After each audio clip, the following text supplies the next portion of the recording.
Hello Biblio! Si je vous fais cette vidéo, c'est pour vous parler de mes dernières lectures. On va commencer bien gentiment avec suite de manga. J'ai lu Druid Seoul Station tome 4.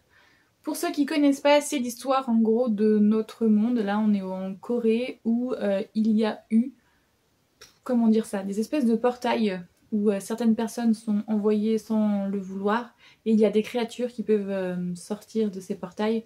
Donc certaines personnes arrivent à avoir des capacités pour détruire ces portails et détruire ces créatures afin que la population ne soit pas, elle, mangée ou détruite ou contaminée. C'est un peu compliqué à expliquer sans le lire, mais voilà. Et là on suit un jeune homme qui a été envoyé dans un portail, enfin qui a été pris dans un portail et a vécu plus de 1000 ans dans une autre dimension. Et quand il revient sur Terre, il se rend compte que 1000 ans ne s'est pas écoulé, qu'il n'y a que 10 ans qui se sont écoulés depuis sa disparition. Mais lui, en attendant, est devenu hyper fort, hyper badass. Et du coup, se révèle être un très bon chasseur de créatures et de portails. Mais là, on est dans le tome 4, et du coup, c'est un fait avéré. Petit à petit, les gens ne se rendaient pas compte qu'il était fort. Et là, on est arrivé au moment où justement, il se rend compte que le gars il démonte des bouches à des créatures bien plus fortes que certaines autres personnes qui sont considérées comme des chasseurs expérimentés. Donc voilà, comme vous voyez dans la couverture, hein, c'est beaucoup de bastons, beaucoup de portails dimensionnels. C'est une histoire cool qui se lit franchement sans prise de tête. Alors, autre manga, mais pour le coup c'est pas une suite, mais quand je l'ai vu dans nos nouveautés à la médiathèque, je me suis dit pourquoi pas le lire. J'ai lu L'étranger de Camus, mais du coup c'est pas Camus puisque là il a été adapté en manga. Et j'ai bien aimé. C'est un peu spécial. En fait il y a beaucoup de classiques comme ça où on a très peur d'aller les lire justement parce que la plume n'est pas forcément très moderne et des fois c'est un peu perché. Et là Camus c'est un peu ça, hein. C'est un peu pas mal de l'absurde pour le coup. Enfin, pour moi c'est comme ça que je l'ai ressenti. Et du coup le lire en manga, c'est beaucoup plus percutant parce que t'as des images sur lesquelles t'arrêter et le texte est du coup beaucoup plus illustré. Et surtout là, j'ai beaucoup aimé parce que justement, on a beaucoup d'images, beaucoup d'illustrations et du coup, ça met énormément en valeur le texte parce que je pense que L'étranger de Camus doit être assez court, un peu comme une nouvelle. Et donc du coup, là vous voyez pas, mais c'est un gros manga, un manga de plus de 300 pages. Donc il a été très bien illustré et très bien mis pour justement, comment dire, le vulgariser pour que des personnes qui ne soient pas attirées par la littérature classique puissent le découvrir par cet autre biais. Donc franchement, bonne lecture. Pour ceux qui veulent justement se cultiver sans se prendre la tête, je recommande. Donc comme je disais, énormément de nouveautés à la médiathèque, mais énormément de suites de sagas. Donc j'ai continué Les Mythiques, tome 18, Le Pardon. Pour ceux qui ne connaissent pas, les Mythiques, on est sur l'histoire de 5 ou 6 jeunes personnes de contrées assez différentes qui vont se retrouver du jour au lendemain avec des pouvoirs. Donc on a le grec qui a des pouvoirs d'Hercule, l'Égyptien qui a les pouvoirs de Horus, je sais pas moi par exemple, celle qui est en Allemagne a les pouvoirs de Freya. Enfin vous voyez, il y a chaque personne sur en gros un continent différent avec du coup une personnalité mythique assez connue justement qui lui est un peu son mentor. Donc voilà, on est sur cette histoire-là et il s'avère que le mal est de retour sur Terre pour pouvoir détruire la Terre et l'humanité. Donc les pouvoirs des mythiques se réveillent et ils vont devoir s'allier pour combattre le mal. Donc là on est au tome 18, alors il s'est passé évidemment énormément de choses. Sans trop vous spoiler, on est arrivé à un moment où les héros ont fait une grosse connerie et vont du coup devoir ramer pour, comme le dit le nom, hein, se faire pardonner auprès de la population. Et donc là on voit comment ils vont essayer de se faire pardonner. En gros c'est ça. Et du coup, en ayant lu, je me disais, bon, c'est la fin en fait. Et j'ai vu que non, il y en a un autre qui va apparaître. Donc j'étais très surprise. Mais bon. Ensuite, j'ai lu Omniscient, tome 4. L'histoire, un peu comme dans l'autre, c'est 5 jeunes personnes qui vont avoir des pouvoirs du jour au lendemain. Ils deviennent omniscients. En gros, ils ont la science infuse, la connaissance absolue, ils savent tout. Mais avec des capacités assez particulières. puisque chaque personne chez les omniscients ont des, comment dire, des facultés particulières. Il y en a une, en fait, elle connaît les connaissances des petits groupes.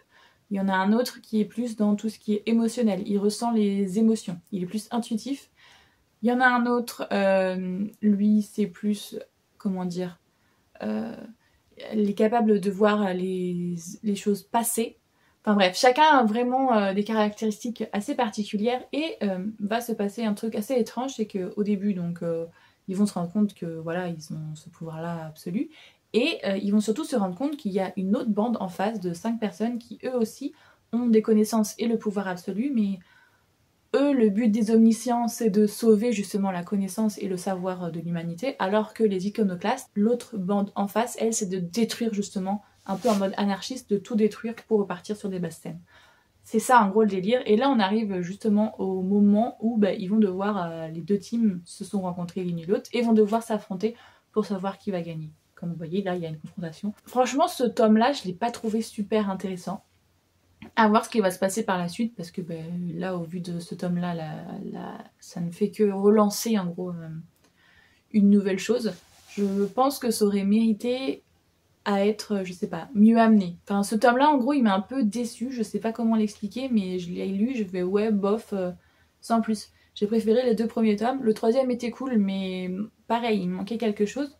Là, je trouve que on prolonge la série et pas forcément pour une meilleure chose. Allez, on continue. Le Jardin des Fées, tome 2. J'avais adoré le tome 1 et j'étais très très impatiente de voir le tome 2 arriver. Je voyais que ça traînait, mais ça y est, on a enfin le tome 2. Donc c'est l'histoire de cette jeune femme qui est la nièce d'une personne qui possède un château, un manoir où il existe tout un truc bizarre. Il y a comme une espèce d'ambiance mystique tout autour. Et en fait, petit à petit, elle va découvrir les secrets de sa famille. Sa famille sont des chasseurs de fées et justement, elle va être envoyée chez son oncle puisque son oncle s'est marié à une personne qui devait devenir une bergère, une gardienne de fées. Et donc, il s'est marié avec elle pour pouvoir lui voler ses fées. La mère de cette jeune femme, l'apprenant, a décidé d'envoyer sa fille pour qu'elle puisse récupérer les fées à la place de son oncle, puisque là, c'est clairement un truc de convoitise et tout et tout. Le premier tome, j'ai franchement adoré, on rentrait dans l'univers, on découvrait justement la malédiction, les personnages et tout. Dans ce deuxième tome, on avance et c'est intéressant, mais c'est plus un tome transition pour moi justement. Je l'ai bien aimé, mais pas autant que le premier, et je pense que j'aimerais plus la suite parce que là, voilà, comme je vous ai dit, pour moi c'est plus un tome de transition. Cette jeune femme du coup va devoir protéger les fées, va devoir devenir la nouvelle bergère, la nouvelle protectrice, gardienne des fées, et cette fée du coup qu'elle a rencontrée va devenir la nouvelle reine des fées. Donc voilà, les deux qui se sont rencontrés dans le tome 1 vont devoir toutes les deux s'entraider et avoir un rôle beaucoup plus important et des responsabilités qu'elles n'étaient pas prêtes à avoir. Donc c'est pas mal, et j'ai bien aimé aussi toute l'histoire familiale qui est hyper malsaine justement, et de voir comment réussir à se libérer de ça. Même si c'est la famille, on ne doit pas tout pardonner, on ne doit pas tout excuser, et j'ai trouvé ça pas mal. Et j'espère que ça va être encore accentué, parce que là, on nous montre justement que sa famille risque de revenir et de pas être cool. Donc j'espère que ça va vraiment être dans ce sens-là, dans le sens où même si c'est ta famille, quand c'était des relations toxiques, c'est toxique, point barre, on s'en défait. On continue. Donc j'ai lu 5 avril, tome 2. On est sur une histoire un peu à l'ambiance historique où ce jeune homme a été abandonné sur le palier de Léonard de Vinci, et donc Léonard de Vinci va lui apprendre toutes les connaissances qu'il a réussi à acquérir, que ce soit, je sais pas moi, réussir à faire des avions ou réussir à créer des chambres qui puissent prendre des photos, enfin des chambres obscures, là, les caméras obscura, je sais plus comment ça s'appelle. Enfin bref, toutes les connaissances que Léonard de Vinci a réussi à accumuler, il devient le mentor de ce jeune garçon qu'on lui a laissé sur son palier, et il va les lui transmettre. Mais Léonard de Vinci meurt, et en pleine histoire, enfin pleine période historique entre François Ier, Henri je sais plus 3 ou 4 et tout, enfin bref, il y a une guerre avec la Bretagne, les Français, les Anglais, le pape, nanani nanana.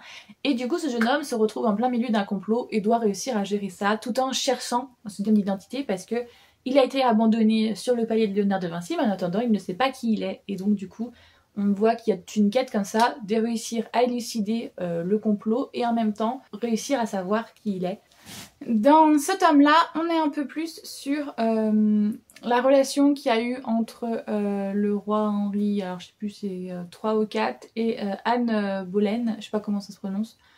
Et du coup réussir à faire en sorte que le roi n'épouse pas cette intrigante parce que du coup ça va rompre le lien entre l'Angleterre et l'église et le roi de France ne veut pas se retrouver entre ces deux-là, ces deux alliés. Alliés et ennemis, c'est pas trop des fois justement les relations entre la France et l'Angleterre sont pas toujours au beau fixe. Donc du coup il y a tout un complot pour faire en sorte que Anne soit comment dire, salie aux yeux du roi et que le roi décide de ne pas l'épouser. Mais bon, pour ceux qui connaissent l'histoire, peu importe les complots qu'il y aura, le roi l'épousera bel et bien. Et donc voilà, on découvre la quête de ce jeune homme, de réussir à faire ça et de réussir ou pas. Et ce que j'ai bien aimé justement, c'est qu'à la fin, on a un tout petit paragraphe qui justement prend pas beaucoup de temps, mais pour la jeunesse, ça peut être intéressant justement de leur mettre les éléments clés historiques qui se sont vraiment produits. Le fait qu'il se soit marié avec elle, qu'il y ait eu des problèmes au niveau religion et tous les trucs que ça a entraîné, c'est tout petit franchement, c'est juste un paragraphe. Mais si ça peut donner des petites leçons d'histoire comme ça, discrètement, sans rien dire, je trouve que c'est une pépite, c'est une très bonne idée. Le tome 1 avait déjà été un énorme coup de cœur, mais le tome 2, pareil quoi. J'ai lu Les Cœurs de Ferraille, tome 2, Inspiration. Alors, comment expliquer ça? En gros, vous transposez notre monde à une époque un peu plus ancienne, au siècle dernier, et au lieu qu'il y ait les blancs et les noirs, les personnes de couleur et les personnes blanches, en fait ce sont des personnes justement caucasiennes avec en face des robots. Et franchement, si vous faites le parallèle avec la vraie histoire, ça prend tellement beaucoup plus de sens. Il existe justement les humains qui se considèrent supérieurs aux robots et du coup les robots sont des domestiques, des esclaves, ils travaillent dans les plantations. Enfin bref, vous voyez où je veux en venir? C'est énormément un gros rapport de force avec justement les personnes de couleur qui ont... Il y a eu la traite justement des personnes de couleur pendant cette période-là et tout. Et donc là on fait une énorme comparaison, une énorme métaphore, je sais pas le terme que vous voulez utiliser, mais bref. Et du coup, ces robots ont des métiers qui leur sont accordés, mais pas n'importe lesquels métiers. Et là, justement, on arrive à un moment clé de l'histoire où il y a un robot qui a réussi à créer. Il a inventé des histoires, il a créé des livres. Et du coup, certains humains ne sont pas d'accord avec ça parce qu'ils considèrent que les robots sont des machines, sont ni plus ni moins que des choses qui doivent obéir et ils ne sont pas des humains puisqu'ils ne sont pas capables de créer. Et à partir du moment où il y a un robot qui va remettre en cause ça, eh ben, il va y avoir une espèce de génocide, il va y avoir un truc énorme qui fait que justement les humains veulent remettre à leur place les robots, les laisser à leur état de subalterne, de sous-chose et ne surtout pas être leur égal. Donc on voit ça d'un côté, et d'un autre côté, une jeune femme qui, elle, justement, sa famille a été massacrée par un robot limier qui faisait son boulot, à qui on avait dit d'exterminer son père et sa mère. Et du coup, on l'a vu grandir et être orpheline et devoir se débrouiller toute seule jusqu'à ce qu'elle rencontre justement un robot qui va avoir besoin d'elle. Et du coup, il y a une relation qui va se créer. Et franchement, j'ai hâte de lire la suite parce que cette histoire est totalement indépendante de l'autre, mais se rejoint par certains aspects. Et donc, j'ai hâte de voir le tome 3 s'il y en a un. Parce que franchement, énorme coup de cœur. Très bonne leçon historique, très bonne leçon de valeurs aussi qui sont données, les messages véhiculés sont juste des perles. J'ai adoré. Alors ensuite on continue avec des choses qui ne sont pas des nouveautés mais que j'ai voulu quand même emprunter parce que j'étais assez curieuse. J'ai lu Roi Ours, c'est une histoire où, comment dire, on est plutôt avec des Amérindiens et justement il y a un sacrifice qui va être fait pour la déesse ou le dieu, je sais pas, Caïman. Enfin, en gros leurs mythes ce sont surtout à base de créatures et de nature. Donc en gros, chaque animal a un déesse ou un dieu protecteur. Et là justement, le village de cette jeune femme est en guerre, entre guillemets, avec le dieu Caïman qui a... Enfin en gros, ils ont très peur que le dieu Caïman se venge et fasse une malédiction sur eux. Donc ils offrent en sacrifice des jeunes filles assez régulièrement pour pouvoir calmer le dieu Caïman. Le souci c'est que là justement à force d'avoir fait des conneries, les humains vont mettre en sacrifice quelqu'un de beaucoup plus important que d'habitude.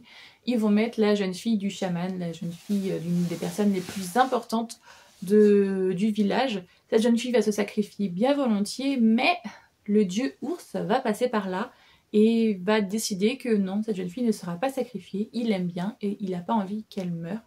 Du coup il va la libérer, mais en la libérant, quand elle va vouloir retourner au village, eh bien les personnes vont être horrifiées parce qu'ils vont dire qu'elle a fui son devoir, qu'elle n'a pas voulu se sacrifier et que du coup ça va retomber sur tout le village, ils vont vouloir la tuer, elle va devoir fuir et du coup le roi ours, le dieu ours, va se rendre compte de sa connerie et va décider, pour compenser en gros ça, la perte de sa famille et qu'en même temps elle n'a pas été sacrifiée à Caïman, il va décider de la garder comme épouse et une relation va se nouer entre eux, très belle, très respectueuse, d'égal à égal et j'ai énormément aimé justement cette relation, comment elle est dépeinte surtout au début.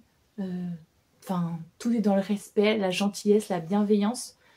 Par contre, ça montre évidemment les énormes travers des humains, que ce soit le village qui fait que des conneries ou même elle, justement, qui, malgré qu'elle va avoir un statut de déesse grâce au fait qu'elle ait épousé le roi ours, le dieu ours, elle va faire que des conneries par la suite parce qu'elle est humaine et les humains, malheureusement, ils ont beaucoup de qualités, mais ils ont aussi énormément de défauts. Et la fin appelle à une suite, et je sais pas si la suite est sortie ou si c'est mon imagination, mais je veux la suite en fait, très clairement. Je veux la suite de cette chose, je sais pas si elle existe, je sais pas si l'auteur l'a prévue et tout, mais je veux savoir ce qui est arrivé après, en fait. Qu'est-ce qui lui arrive? Donc voilà, franchement, je recommande. De très belles valeurs, de très belles choses. Pareil, graphiquement, c'est hyper joli. Enfin, pour le coup, je peux que le recommander. Et après, ma collègue avait mis un coup de cœur. J'ai lu aussi chaque soir à 11h. Et je crois, si je me trompe pas, que c'est une adaptation. À la base, ça devait être un roman, une nouvelle, et que ça a été adapté en BD. Mais je suis pas trop sûre de moi, mais il me semble que si. Pour ceux qui ne connaissent pas, c'est l'histoire, comment dire ça, de ces jeunes filles qui a une vie plutôt banale, hein, de lycéenne. Elle a une meilleure amie, Fran, qui est assez bourgeoise, assez riche et tout.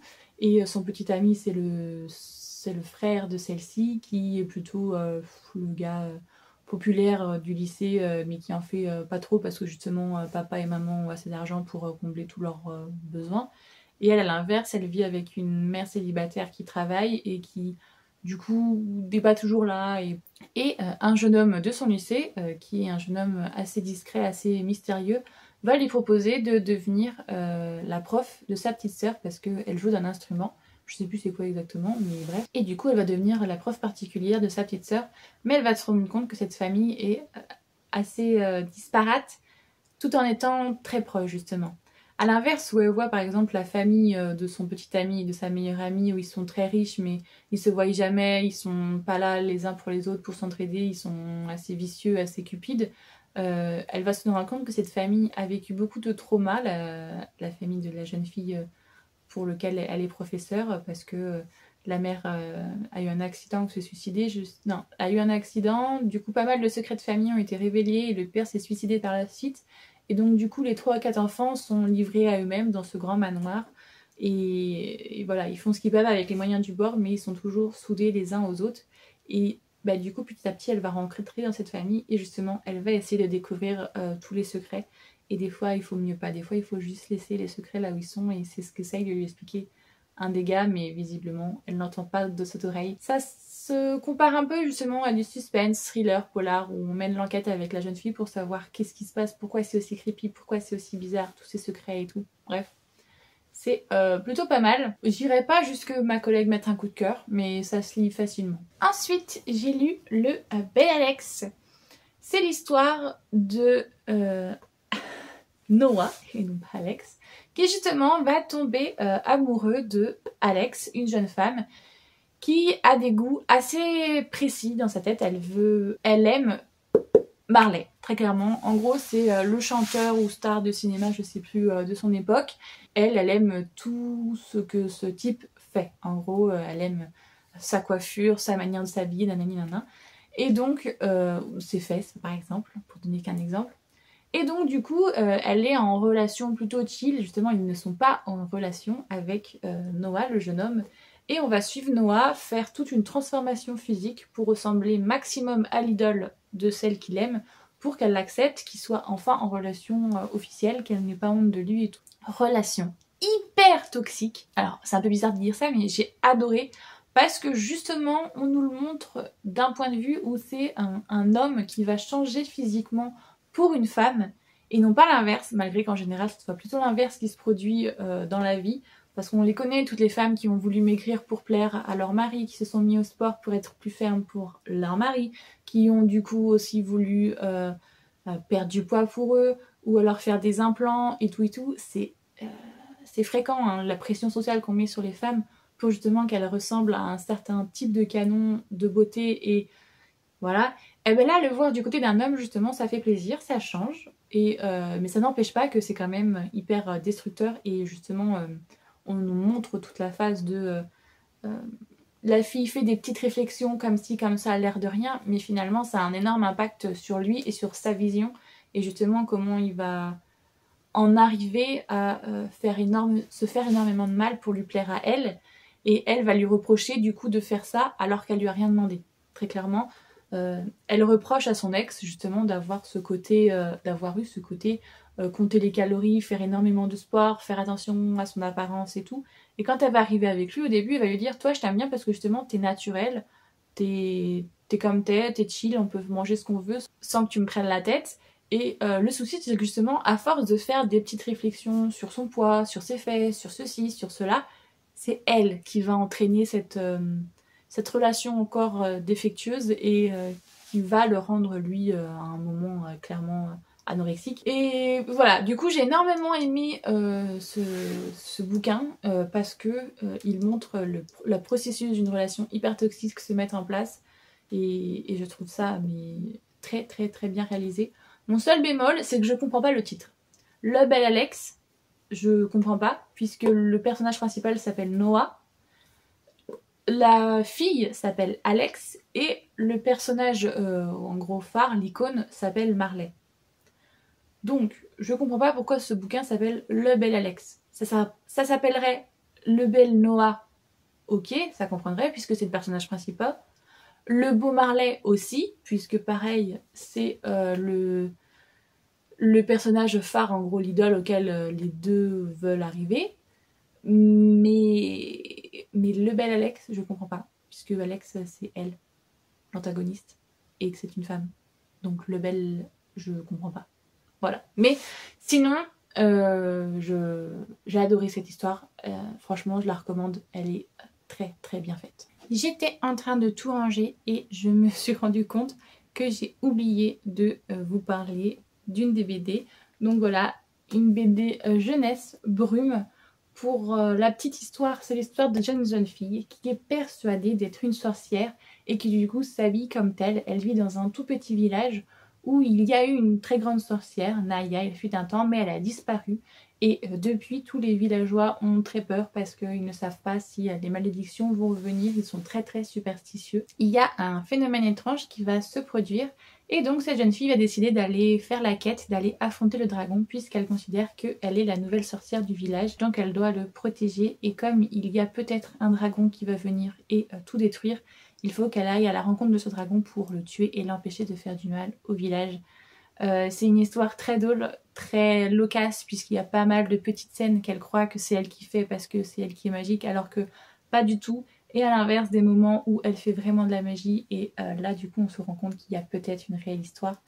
Les graphismes sont hyper choupis. On a ce petit cochon en fait, c'est lui qui nous raconte l'histoire justement de sa maîtresse, compagne, copine, je sais pas trop quel titre on peut lui donner. Mais voilà, avec des super belles planches, franchement, le design est génial, l'histoire est très chouette, franchement, la jeunesse, Enfin, ça se lit très bien en adulte aussi parce qu'il y a pas mal de sous-entendus. Je suppose que la jeunesse ne comprendra pas alors que nous, en tant qu'adultes, on comprend. Et le truc de fin, j'ai hâte de lire la suite parce que justement, on découvre que, en fait, elle est dans son monde, elle imagine qu'elle est une sorcière, donc que ce qu'elle croit est totalement faux. Mais en revanche, elle a peut-être bien des ancêtres sorciers puisqu'à un moment, elle va réussir à faire quelque chose d'assez exceptionnel.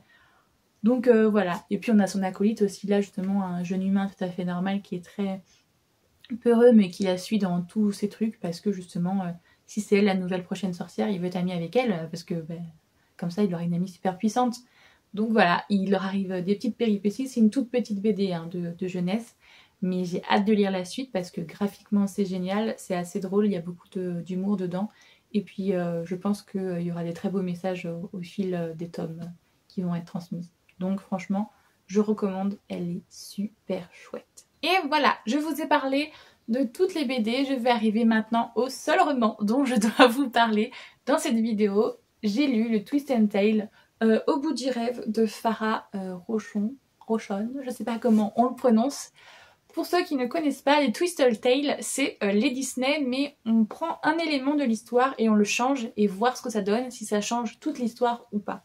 Là, on arrive au moment où, dans l'histoire de la princesse et la grenouille, je ne sais pas si vous vous en souvenez, mais Tiana se retrouve avec l'amulette, le collier qui fait la transformation de, de Laurence en Navine pour pouvoir faire le subterfuge, voler l'argent à la famille Leboeuf. Et donc Facilier se retrouve au cimetière avec Tiana et lui propose de passer un pacte justement.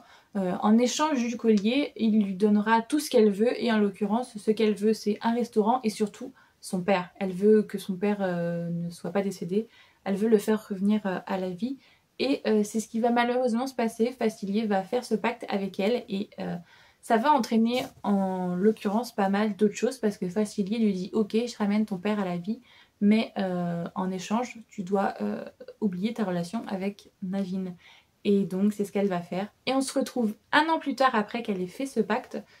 On se retrouve encore une fois à Mardi Gras et elle a son restaurant, elle a son père qui est avec elle et qui est en cuisine et qui l'aide et ils sont tous les deux, ils font en sorte que ça devienne le meilleur restaurant de la Nouvelle-Orléans. Donc tout va bien dans le meilleur des mondes. Le seul petit bémol, c'est que Navine est là. Navine est très amie avec Charlotte et essaye de devenir amie avec Tiana, mais Tiana le repousse toujours justement parce qu'elle a peur des sentiments qu'elle éprouve pour lui et que ça détruit au passage le pacte qu'elle a fait avec Facilier et que du coup son père retourne dans l'au-delà, quoi, très clairement. J'ai adoré. J'ai retrouvé l'ambiance Nouvelle-Orléans, vieux quartier vaudou, vieux quartier français et tout. J'ai retrouvé exactement la même chose que dans le dessin animé. En plus, on a plusieurs visions aussi, plusieurs points de vue de Facilier, donc c'est hyper intéressant parce que du coup, ça creuse la personnalité du méchant et moi j'adore ça, franchement, quand on nous place du point de vue du méchant et qu'on nous explique pourquoi il en est arrivé à faire ce qu'il fait, j'adore. Tiana, c'est pareil, on est avec elle et on est triste pour elle parce qu'on sait que les choix qu'elle fait sont pas les bons, mais on comprend pourquoi elle les fait malheureusement. Navine aussi, on est plusieurs fois avec lui et ce personnage, comment il a évolué par rapport au début, c'est ouf et même Tiana à un moment le dit. Et lui, du coup, Navine ne se souvient pas de l'année d'avant, ne se souvient pas de sa rencontre avec elle. Il sait juste que c'est une amie à Charlotte et qu'il s'entend très bien avec Charlotte, mais il ne se souvient pas d'avoir fait tout ce chemin en grenouille, d'avoir été voir Mama Woody, que Louis, parce que du coup Louis n'est plus un crocodile mais Louis est devenu un humain grâce au pacte qu'elle a passé avec Facilier. Et donc Navine n'a aucun souvenir de tout ça, qu'ils se sont embrassés, qu'il lui a déclaré sa flamme et tout. Mais par contre, il sent que oui, en effet, il a des sentiments qui commencent à naître pour Tiana parce qu'il se rend compte de la femme extraordinaire qu'elle devient. Et il aimerait bien s'intéresser un peu plus à elle, la connaître, mais elle fait tout pour lui échapper. Et du coup, c'est génial. Les valeurs transmises sont géniales. L'ambiance est ouf. La plume est hyper simple, hyper fluide à lire. J'ai aucun défaut à lui donner à ce bouquin. Franchement, je l'ai dévoré en 2 ou 3 séances de lecture, d'1 ou 2 heures, et basta quoi, il y a rien à dire. C'est franchement un coup de cœur. Il y a pas mal de twist and tale qui m'ont déçue, Et celui-là, il m'a redonné espoir. Je me suis dit, ah mais voilà un Twisted Tale qui est bien fait, qui est bien équilibré, tout ce qu'on aime. Donc franchement, si vous aimez les Disney et les réécritures de contes, mais foncez-y, celui-là il est mais pépite. Bon ben voilà, j'espère que cette vidéo vous a plu. Si c'est le cas, n'hésitez pas à liker, ça fait toujours plaisir. Et comme je vous l'annonce depuis quelques temps dans mes vidéos, je compte éditer prochainement mon premier roman, Une envie d'apprendre. Et pour ça, j'ai lancé une campagne de financement participatif. Donc si vous souhaitez m'aider en contribuant, je vous mets le lien en description. Et puis même si vous ne souhaitez pas donner de l'argent, il n'y a pas de souci. Mais si vous pouviez au moins partager le lien pour que la cagnotte ait un maximum de visibilité, ça serait déjà très gentil, je vous en remercie énormément. Si vous souhaitez voir le reste de mes vidéos, n'hésitez pas à vous abonner. Et moi j'espère que tout va bien pour vous, que vous faites de très bonnes lectures. Et je vous fais tout plein de gros bisous.